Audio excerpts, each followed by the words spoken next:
All right, guys, we got another one for you. Today we are introducing Grid from the DC Multiverse McFarland Collector's Edition. This guy is big and he's ugly. So, just to show you quickly the packaging on the side, Grid Forever Evil, and the back, some beautiful artwork there. You look real close, you can see Aquaman in the background getting jacked up. There's Hawkeye back there in some action. I believe this is Cyborg down here catching it. And even though I'm going to tell you about this guy here, but when I first look at him, the first thing I think of when I see him is Metallo. Big, metallic, looks like he's got kryptonite heart. He's got Metallo written all over him. And that was one of the reasons I got him, because he really reminded me of Metallo. So I may still use him as a Metallo character. We'll see, I'm not sure. But let's go ahead, open him up, and do a good review.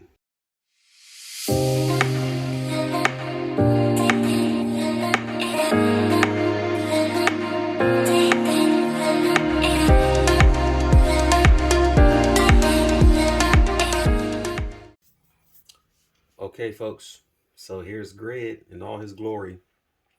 And I have to say, I am actually impressed with this figure.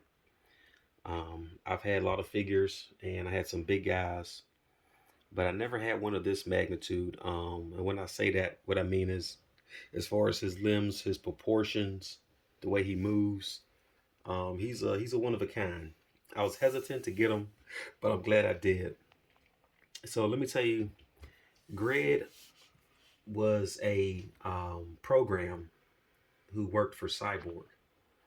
He became aware and wanted a life of his own, but ended up going evil. He had a body built, wanted to feel filling, and he actually became a villain of Cyborg. He joined the crime syndicate with Ultraman and um, his crew, and they kind of terrorized, the DC universe together. But he was like their version of Cyborg, an evil version. So articulation is actually pretty good. It's pretty fluid.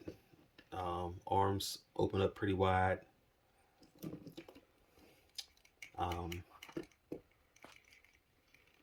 Double elbow joint, but because the armor is so big, it doesn't come up so high.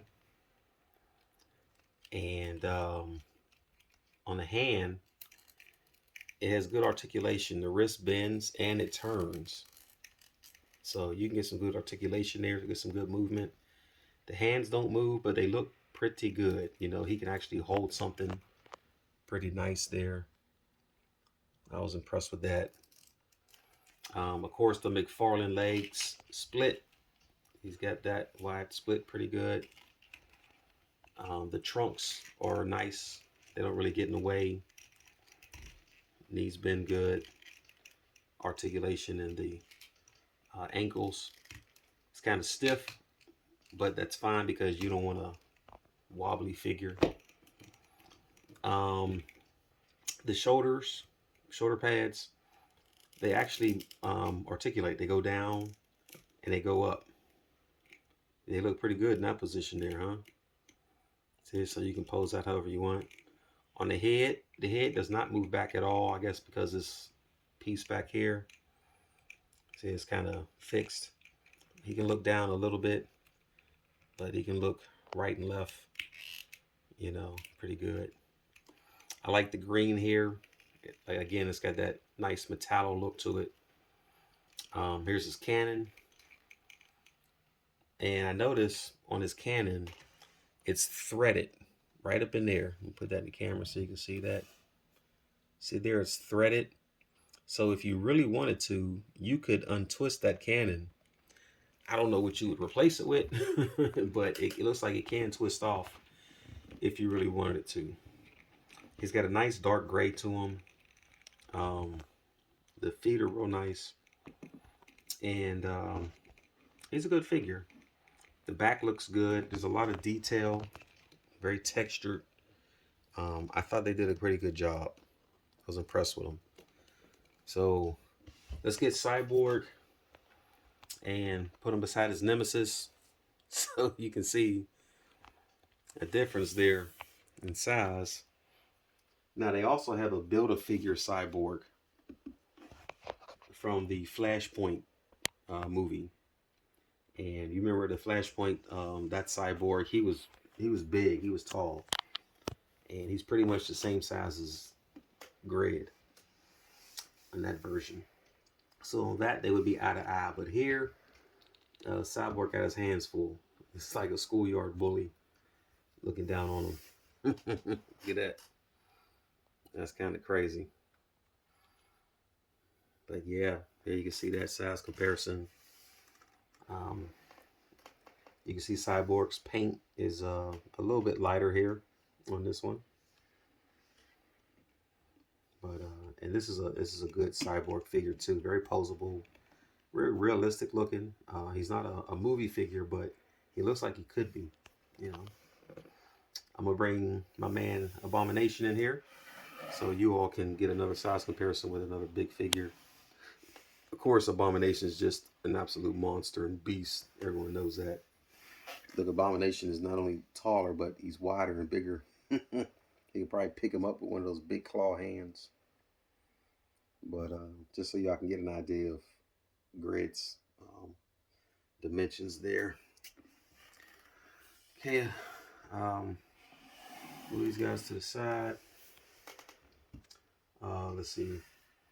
I'll bring in Superman and Calabac just to give you a little bit more idea of what he looks like. Here, so you can see those size comparisons as well. See, looks pretty good. So, that's Grid. And again, I think I'm going to use him as a Metallo villain. He just looks too... I mean, when I look at him, I just think Metallo. It screams Metallo to me. You tell me what you all think in the comments below. Let me know. But if I ever do a movie with him, I'm going to probably use him as Metallo. He's not a popular character, so you can probably get away with it. Not a lot of people know about this guy, Grid. So, you know, he can kind of be a 2-for-1, however you want to use him, pose him, whatever. But I was happy with him, and glad I got him. I almost passed him up, but I'm glad I didn't. So I think he's going to go good in the collection. All right, folks. So that's it. And we'll catch you on the next one.